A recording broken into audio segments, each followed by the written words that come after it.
that smooth sailing. And Bailey. Stand up, Bailey.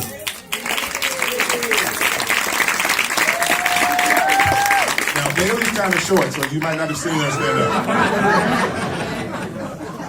But she was there. And I won't stop talking. But I just wanted to say I appreciate everybody coming out in the rain. I appreciate you braving traffic and all that other kind of stuff. This movie is inspired by a bunch of 70s films and my anger and how I feel about social media.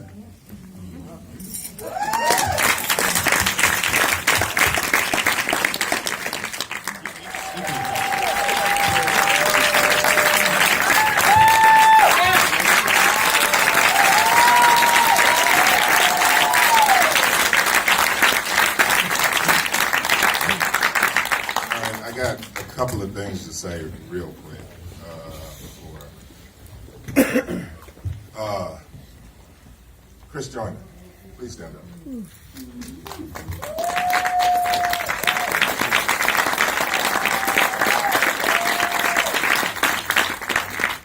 That's his first score. Wow. It ain't his last. Stand up. Stand up. Terry.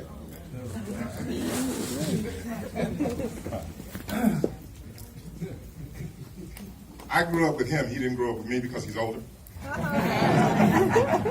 Don't let me start. Don't let me tell him. Don't let me tell him. Lived across the street from me from the moment I was brought home. And has been one of my dearest friends forever. He lives in San Diego. He came down to see this. This is the first thing he's ever seen here with people watching me. Ohio Street Pictures, that was the street we lived on. That's the street we lived on. And having him here means the world to me.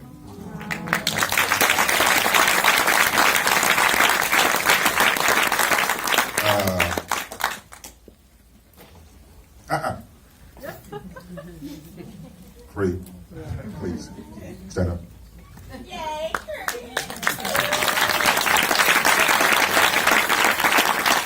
My birthday twin. And she goes, let me see the movie, I might have a song for you. And her album, Street Fairy, is one of my favorite albums of all time. So to get a song from her was fucking amazing. Can I have all the actors come down, please? Can I have the crew come down? Everybody who wants to come down, come down, Pastor John. We don't even know what the problem is.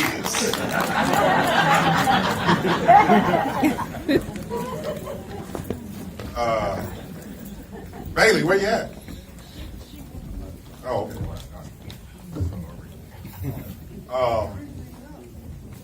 Come on, come home.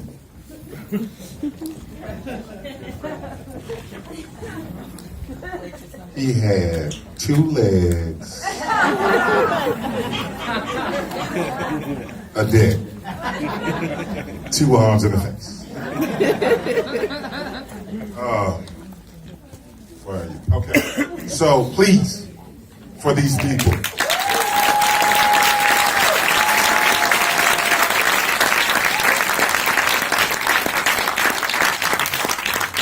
They all took pity on me and made it a lot better than it was on the page. Cree Summer.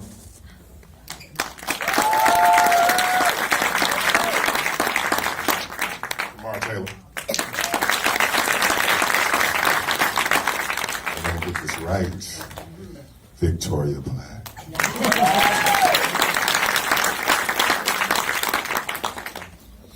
Anthony Montgomery.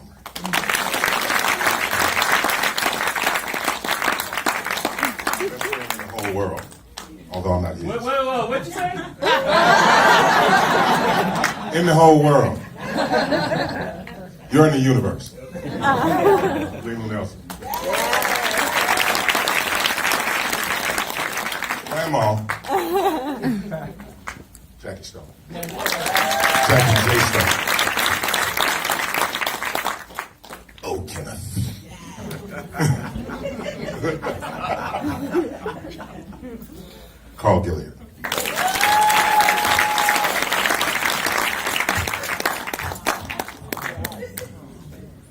Nicole can attest to this. We're sitting in our house in 1999, and we're watching Third Watch. There was a phenomenal episode on. Yeah, and I went, yo, that dude has always killed it. And I wish I could work with him one day. And then I ended up on Third Watch. And his first words to me across a video screen from New York, well, they weren't to me, they were to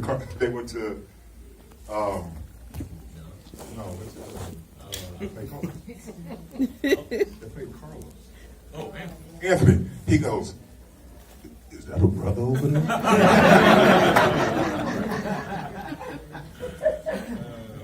I would have him in any and everything.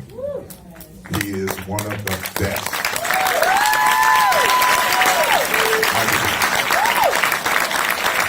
And this fella, John Sayles brought him to me, and I didn't think he would be in my first movie. And I said, Tom, yes. Let me read it. Tom Wright. Bailey somewhere. I don't know where. There we go. All right. I don't know. Questions? Yes, sir. That's you. Mine's more of a comment, but that scene with Mark and Stewart and comes over. Yes. That's an absolute a masterclass. And I just want to say thank you. Thank you. That's the level I'm trying to get as a writer. It reminded me of why I love this one. Well, so I'm constantly studying.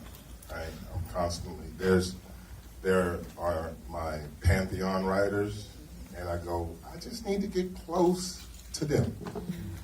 And I don't think I have by any means, but there's a scene in West Wing where this Ann Coulter-like radio host won't stand when Martin Sheen walks in the room, and he pulls her apart.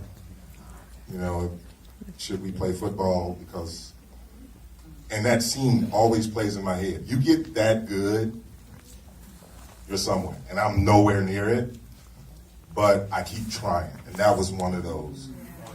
Keep trying. Yes. Well, and the other thing too is I don't think we get to see enough movies where we do that.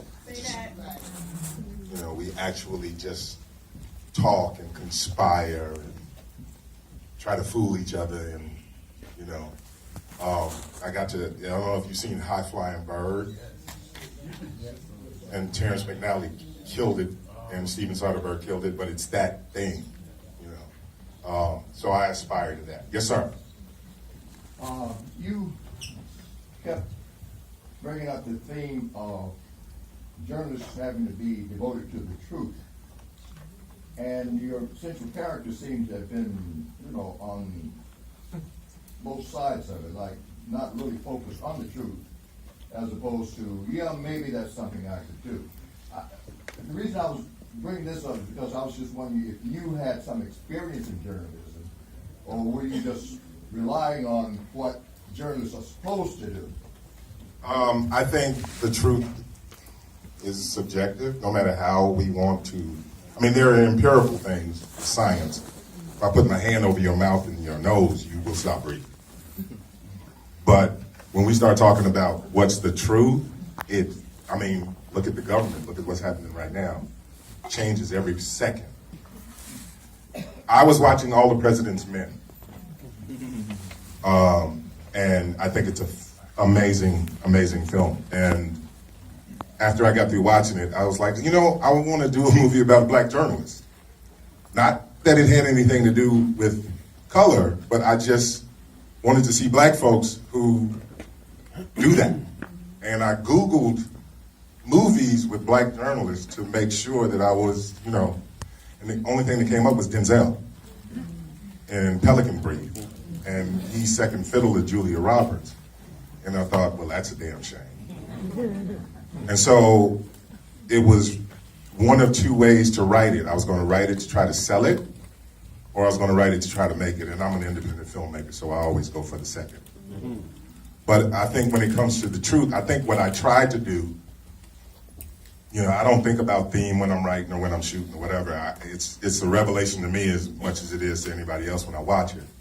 I just wanted to say that there are many sides. Yeah.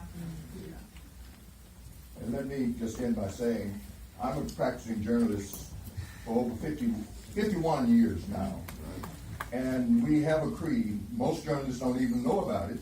It is to report the truth as I see it and know it to be. Right. And I've known only one journalist in my time, and that was the guy who inspired me to get into journalism. His name was William Worthy.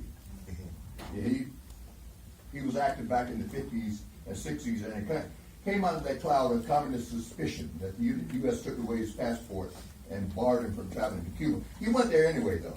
But William Worthy is the guy that, the only journalist I've known, black, white, or otherwise, who was dedicated fully to telling the truth as he saw it and knew it to be. I'll look him up. All right. Thank you. Yes, ma'am. We're all familiar with the pastor because we've seen him so many times, and he's just an awesome regular. It is such a pleasure to watch real acting and a real nice story. I'm just a teacher, I'm not a journalist or whatever, but the point is I love Turner Movie Classic, not because it's politically correct, but I love how storylines flow.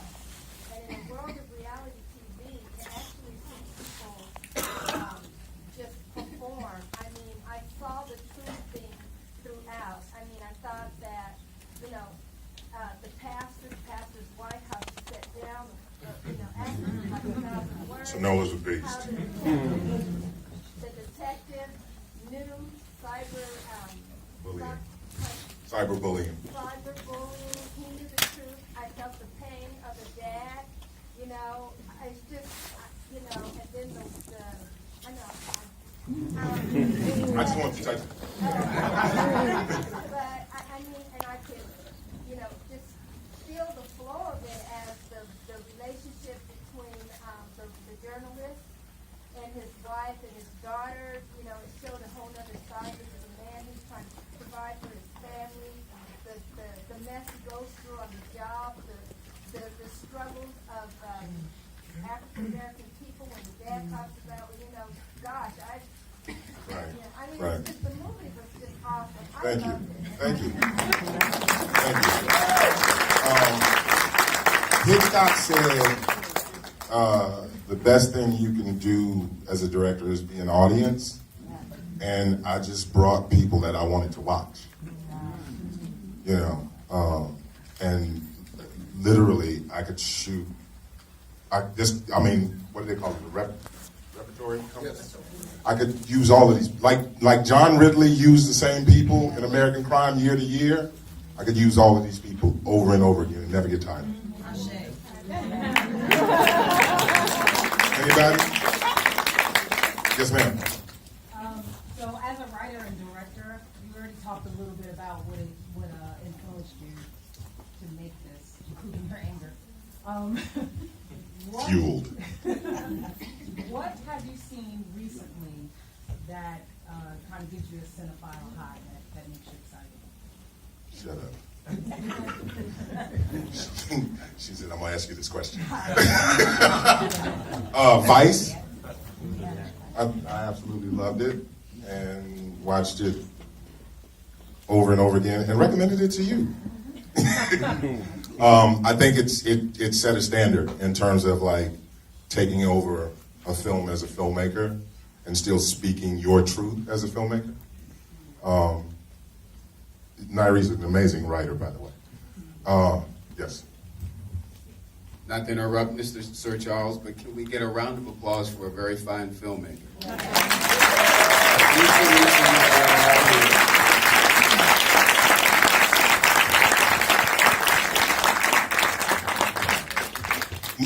Anybody? Uh-oh. Go, Kayla. It's your birthday. So this is your second full-length feature. How would you say you grew as a director between Things Never Said and this one? I thought that was pretty grown. Things. I don't know. You know what? 1, 2, 3. These 3 people were all on things. How do you think I grew as a director? I will say that the difference is that his writing, there's always a second and a third level to discover. On Things Never Said, there was a lot of depth to some of the scenes, especially scenes in which the dialogue did not necessarily tell you exactly what is going on in the scene.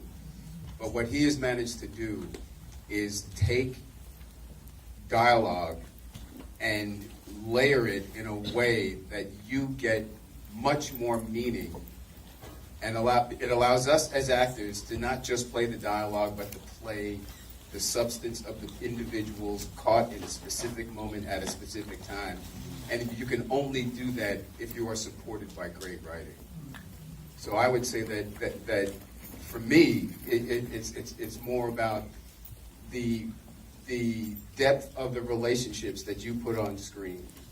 They aren't stock. They aren't predictable. They go places that most other writers wouldn't take you. So that's my 2 cents. Thank you. I'm not going to ask Mike because he'll tear me apart. I think I got more relaxed in just finding it and not trying to push it, I like Sidney Lumet's one of my favorite directors. And I like how when you watch some of his films, you don't feel like a director's there. And then you go back and you go, that was a dope ass shot. But you don't think about it in the moment. And so I think I got more toward that with this one than anything else. Anybody? Yes, sir. Me? Yes. Okay. First of all, I loved your film. Thank you. I was curious about the lack of female voices talking about what happened to Lainey. Right. There were a lot of male voices and bodies that her story unfolded through. And I was curious about, was it a specific choice in terms of your storytelling? Yeah. And why? If so, why? Because I don't know if you've seen my first film, No, I haven't. but it's very female driven. It's written from the perspective of a woman who's going through a horrendous relationship and who uses poetry to find her way out of it. I wanted to, that film was about my mother. This film was about my father and the damage that men bring to women and kind of just skate over. So it was less about making sure that everybody played out evenly and driving that point home. Because, I don't know how you can balance everything and be everything to everybody who wants to watch your movie. So I don't belabor that point with me. By the way, didn't schedule this. Today is my father's birthday. And this is the first time this has been shown to a group. There are no coincidences. I don't know if that answers your question, but It did, and thank you. yeah, I'm not trying to be everything to everybody. I think those 4 quadrant movies, they do what they do, and I don't. Anybody? Yes, sir. Richard. I'm not saying this because I know you. I'm saying this because it's practical. Usually when you see a movie where someone's doing something behind the scenes, that person is hidden. You don't know who it is until the end. I think testimony to your great writing is that you knew who the person was all along, but you stayed engaged. I was really impressed. I think that a lot of that goes to Dorian, because Dorian was the anchor all the way through the movie, and he switched and pivoted with everybody that he was in the scene with. Bailey Brown. She also put up with my insanity and came up with the nickname. Did she come up with it? King Petty. Oh, yeah, we're the royal petties. So if something happened, just pettiness abound. Thank you, sir. Thank you, Richard. Anybody? We got 2 minutes. 2 minutes? Yes. Somebody. Right here. Yeah. Just answer. Just shout it out. What was the shooting schedule? How many days did it take you to shoot that? Oh, there you go. You gonna let him do that to you? Yes, because I'm a lady. Boom. Which means your question gets answered second. Go, ma'am. What's next for you and what's next for the film? Lord have mercy, it's Kelly. That's right, Charles. I couldn't see, the light was in my eyes. I would have never let him do that. Kelly was nominated for an Emmy.